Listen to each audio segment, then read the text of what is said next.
ओम श्री गोगा देवाय नमः। अब तक श्री गोगा महापुराण के 58 अध्याय हम आपको सुना चुके हैं। आज 59वां अध्याय।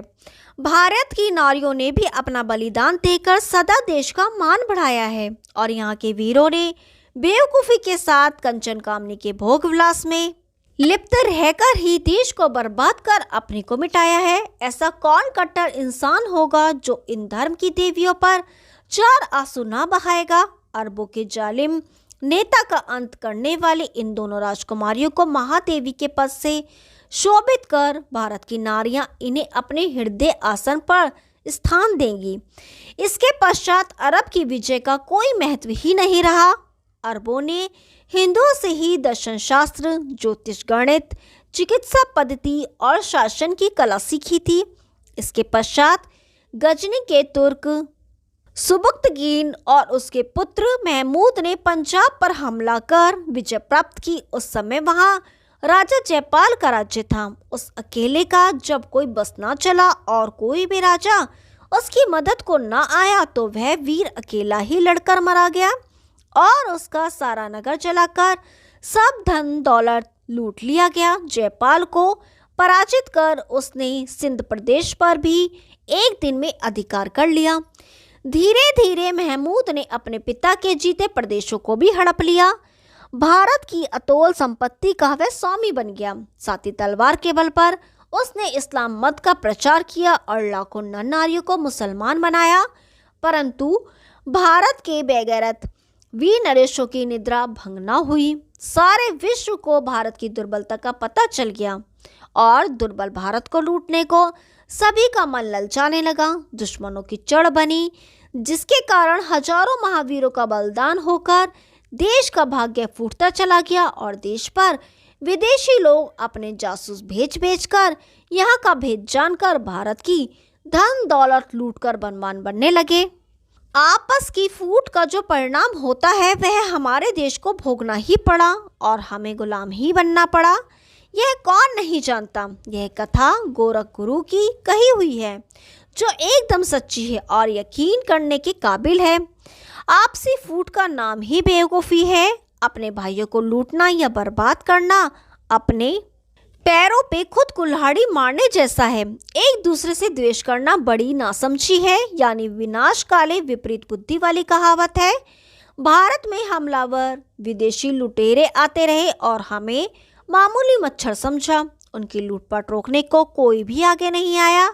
सब लुटता रहा, पर नाच तमाशे तबले सारंगी के संग सुख भोगने में ही यह मग्न थे। आगे पीछे की न किसी को सुद्धि थी न भले बुरे का विचार।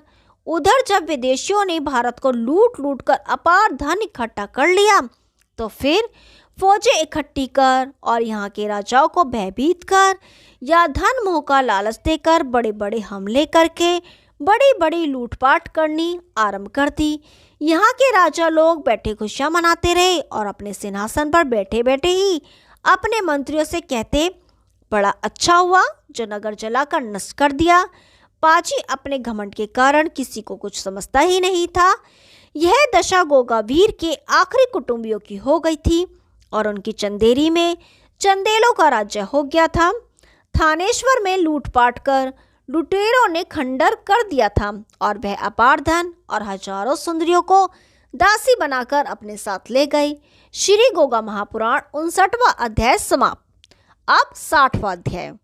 इस गजनवी के दैत्य महमूद गजनवी ने 16 बार भारत को अपने घोड़ों की टापों से बड़ी बुरी तरह रौंदा और लूटा भी। तो क्या इसमें सारा दोष महमूद का ही है? यह भारत के बड़े बड़े राजाओं के संगठन का संतुलन बिगड़ जाने के कारण अपने भाइयों को लुटते पिटते देख कोई भी वीर मदद को न आया। बड़े बहादुर वीर कहलाने वाले राजा अपनी राज्यसभा में बैठे नाच रंग में मस्त हुए तमाशा देखते रहे। कोई लूट पिट रहा है तो हमें क्या, जो जैसा करेगा वैसा भरेगा। हम पराई आग में क्यों कूदे और अपने वीरों को क्यों मरवाएं तथा व्यर्थ की दुश्मनी गजनवी अमीर से मोल लें। जग के लोग क्या कहेंगे कि यह तो वह कहावत ही हुई कि आ बैल मुझे मार। इसमें महमूद का क्या दोष है? इस चमन के रखवाले अगर जागते होते तो एक आतताई इतनी दूर से आकर और दुर्गम राह का थका मांदा होकर के धन धान्य से परिपूर्ण शूरवीर क्षत्रिय राजाओं के होते हुए संपन्न भारत देश को सफलतापूर्वक बार बार लूटकर अरबों खरबों की संपत्ति ले जा सकता था। उसने भारत का धन ही नहीं लूटा, बल्कि धन लूटने के बाद खुली नर हत्याएं भी की और हमारे धर्म स्थान कहलाने वाले देव मंदिरों को लूटकर मूर्तियों को भी तोड़ फोड़ कर मिट्टी में मिला दिया। लाखों नर नारियों को गुलाम बनाकर और जंजीरों से बांधकर गजनी के बाजार में ले जाकर दो दो आने में बेच डाला। परंतु भारत के करोड़ों शूरवीर आपसी फूट के कारण उस लुटेरे का कुछ भी नहीं बिगाड़ सके। 30 वर्ष में इस दैत्य के 16 आक्रमण भारत में सफल हुए हैं, फिर 17वां भी क्यों न सफल होगा। 17वां हमला उसका गुजरात के विशाल शिव मंदिर सोमनाथ पर हुआ, जहां का महाराज भीमदेव था। परंतु भारत को राजनीतिक दुर्बलताओं के कारण हिंदुओं का कत्ल करना और देश के लूट कर भारत की सुंदर नारियों के लालच वश होकर गजनी के नौजवानों ने अपने सुल्तान की राजी राजी सब शर्तें स्वीकार कर ली। भारत देश का लूटा हुआ अपार धन उस दैत्य के पास था ही, और भारत के लालची लोगों को वश में करने की कला और हीरे जवाहरात तथा सुंदर स्त्रियों का लालच देखकर इन्हें अपने पक्ष में करने में वह बहुत ही चतुर था। भारत के ब्राह्मण बनिए क्षत्रिय बेहयाई का बुर्का ओढ़े महमूद की करतूतों का तमाशा चुपचाप बैठे देखते रहे। घमंडियों और खुदगर्जों का जो हाल गजनी के दैत्य ने किया, उसका तमाशा सारे संसार ने भली प्रकार देखा। श्री गोगा महापुराण 60वां अध्याय समाप्त। अब 61वां अध्याय। जब गोगा वीर के वंशजों में फूट पड़ गई और कतई एका ना रहा और सभी चौहान राजा अपने में मग्न रहकर अलग अलग बंसी बजाने में लग गए, तो दूसरे कमजोर राजा भयभीत हो उठे और उनकी फौजों में भी बेचैनी फैल गई कि अब यह गजनी का दैत्य हमारे नगर को तहस नहस करके और संपत्ति को लूट हमारे बाल बच्चों को मार हमें भी कत्ल कर जाए। इस भय के कारण सारे भारत की जनता बेचैन हो उठी थी।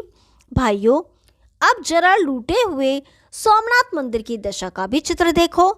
सौराष्ट्र के समुद्र तट के निकट बेरावल एक छोटा सा बंदरगाह है और भूमि खूब उपजाऊ है।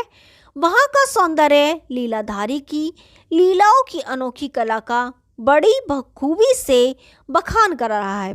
वहीं एक विख्यात दुर्ग बना हुआ है। इस दुर्ग के किले के चारों ओर गहरी खाइयां खुदी हुई है और आसपास विशाल भवन के खंडर हुए पड़े हैं। कुछ कोण समुद्र में भी घुसे हुए हैं। यही सोमनाथ के विशाल मंदिर की शानो शौकत और टूटे फूटे मंदिर की कला कौशल का ज्ञान और उसकी महानता के संकेत दिखाई देते हैं। यह वही स्थान है जहां कभी सोमनाथ का विशाल मंदिर बना हुआ था। आपसी फूट और आपाधापी के कारण तथा अपने अल्लाह की आज्ञा का प्रचार कर बेतादाद लुटेरों को संग लेकर वह भारत में आ घुसा। उसने 30 वर्ष तक भारत को अन्यायियों की तरह बुरी तरह से मटिया मेट किया। उसने 17 बार तलवार के बल पर भारत को अग्नि द्वारा भस्म किया और नगरकोट के मंदिर जाकर 700 मन सोने के बर्तन और 20 मन हीरे पन्ने लूटे। थानेश्वर के 2 लाख समृद्धशाली नागरिकों को कैद कर उन्हें गजनी के बाजार में बेचकर 2-2 आने में बेच डाला और मथुरा की लूट में उसे 20 ठोस सोने की मूर्तियां हाथ लगी। उन मूर्तियों के शरीर पर अरबों रुपए के रत्न जड़े हुए थे। मथुरा नगरी को देखकर उसने विचार किया था कि यहाँ हजारों महल जो खड़े दिखाई देते हैं, जिनमें अधिकतर संगमरमर के हैं, यह बेइंतहा धन खर्च करके कई 100 वर्ष में बड़ी मेहनत से बने होंगे। उस दैत्य गजनवी ने बड़ी बेदर्दी के साथ उन मंदिरों को खंडर बना दिया और अब उसकी क्रूर दृष्टि गुजरात के विशाल सोमनाथ मंदिर पर लगी हुई थी। परंतु भारत की जनता और राजे महाराजे अब भी अपने राग रंग में मस्त पड़े थे। दैत्य महमूद गजनवी के आक्रमणों से उनके जीवन पर कोई फर्क नहीं पड़ा था और भारत की जनता तो इन पंडितों के आशीर्वाद को ही भगवान का वरदान समझती थी। इसीलिए इन भाग्यहीनों को बेशुमार दुखों का सामना करना पड़ा है। श्री गोगा महापुराण 61वां अध्याय समाप्त। अब 62वां अध्याय। सोमनाथ मंदिर के प्रमुख पुजारी का नाम गंग सर्वज्ञ था। उनकी आज्ञा ईश्वर आज्ञा के समान ही समझी जाती थी, परंतु जानता उस समय जैनियों के अलावा तांत्रिकों और वामपंथियों के जाल में भी फंसी हुई थी। इन अघोर तांत्रिकों के नायक का नाम रुद्रभद्र था, जो त्रिपुरा देवी की उपासना का ढोंग रचकर और भैरवी चक्र चलाकर नित्य ही नारियों से संभोग करके अपनी वासना वृत्ति को शांत करता था। उसका चालुक्य राज्य पर विशेष प्रभाव था। वहां की रानी को रुद्रभद्र के आशीर्वाद से ही पुत्र की प्राप्ति हुई थी, ऐसा राजा और वहां की जनता को भी विश्वास था। इसी कारण रुद्रभद्र के कहने से उन्होंने अपनी विश्व सुंदरी पुत्री चोला को भैरवी की सेवा के लिए दासी बनाकर रुद्रभद्र के निकट भेजा था। चालुक्य राजा की ही आज्ञा से विश्व सुंदरी चोला को लेकर उनका अंगरक्षक सोमनाथ मंदिर के निकट जा पहुंचा, परंतु रात्रि हो जाने के कारण वह रुद्रभद्र के पास न जाकर मंदिर में बनी एक कोठरी में ही चोला को ठहराकर आप भी विश्राम करने लगा। मारुकच्छ के राजा चालुक्य के निर्माल्य सुंदरी चोला को देखकर 2 अश्वारोही संत उसके निकट आ पहुंचे और अपने धन के द्वारा उस सुंदरी को खरीदने की चेष्टा करने लगे, परंतु जब उस अंगरक्षक ने साफ इनकार कर दिया तो साधुओं ने तलवार निकाल ली। युवक भी कुशल योद्धा था। उसने युद्ध में एक साधु को जख्मी कर दिया। उसने अपने साथी को जख्मी देख दूसरा साधु आग बबूला हो उठा और अपनी तलवार लेकर ललकारता हुआ युवक की तरफ दौड़ा और एक बार में ही युवक को जख्मी कर दिया, परंतु युवक जख्मी होने पर भी बराबर लड़ता रहा। उसी समय युवराज भीमदेव वहां एकाएक आकर उस साधु से लड़ने को तैयार हो गए, परंतु वह उज्जड़ साधु युवराज से भी भिड़ गया और इस लड़ने भिड़ने में इन दोनों वीरों के 2-2 हाथ होते। तभी मंदिर के प्रधान रक्षक गंग सर्वज्ञ शांत पाप कहते हुए वहां आ पहुंचे। उन्होंने पहले राजकुमार भीमदेव को युद्ध से रोका, फिर साधु को देख भली प्रकार पहचान कर उसे युद्ध करने से रोका। संत के भेष में यह कोई और नहीं गजनी का दैत्य महमूद ही था। तभी गंग सर्वज्ञ चोला की तरफ गए और उसका सौंदर्य देखा तो उनकी आंखें चौंधिया गईं। उसने हर कीमत पर चोला को प्राप्त करने का अपने दिल में दृढ़ संकल्प कर लिया और वह वहां से चल पड़ा। गंग सर्वज्ञ ने विश्व सुंदरी चोला को नाचने के लिए तैयार करने को गंगा से कहा। गंगा भी 20 वर्ष पहले इसी तरह और इसी रूप में आई थी और गंग सर्वज्ञ को प्रधान बने केवल 10 ही वर्ष हुए थे। उस समय वे नौजवान थे। यद्यपि इन दोनों के विवाह न होते हुए भी यह पति पत्नी के रूप में यहाँ रहा करते थे। गंगा देवी देवदासी से गंग सर्वज्ञ की दासी बन गई थी। गंगा ने सर्वज्ञ की आज्ञा पाकर चोला को नृत्य के लिए तैयार किया। नखशिख से श्रृंगार करा के चोला रत्न मंडप में लाई गई। सभी उत्सुक दर्शकों की दृष्टि एक साथ उस पर जम गई। तभी गंग सर्वज्ञ ने पुकारा, चोला।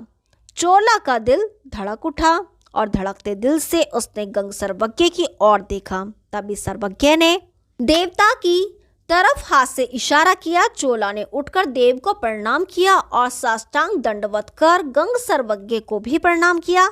इसके पश्चात वे नृत्य करने को तैयार हुई। वातावरण दूषित था। सैकड़ों नजरें उसके मुखड़े पर जमी हुई थी। सिर्फ गंगा सर्वज्ञ की नजरें धरती की ओर थीं। तबले पर था पड़ी तो कोमल चरणों की हल्की ठोकर से सुनहरे घुंघरू बज उठे।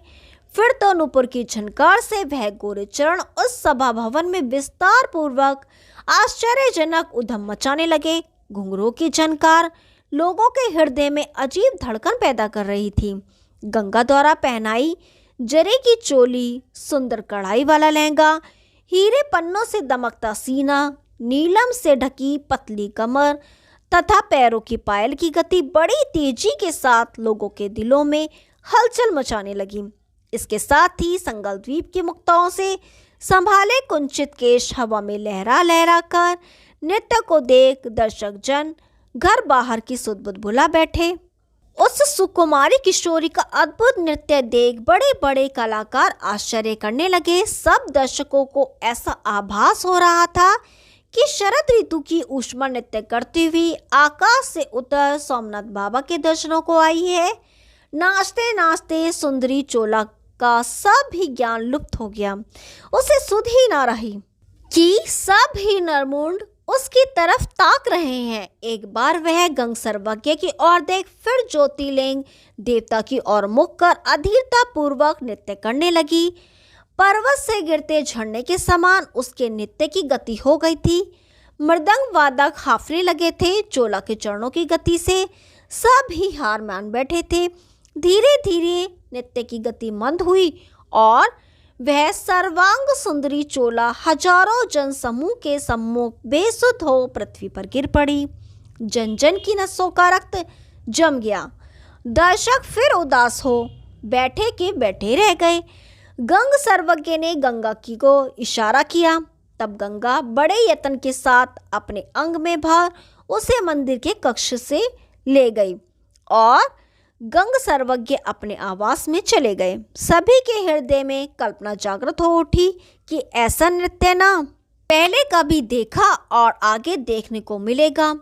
यह अपूर्व देवदासी निकली। श्री गोगा महापुराण 62वां अध्याय समाप्त। कल 63वां अध्याय शुरू करेंगे। तब तक के लिए नमस्कार।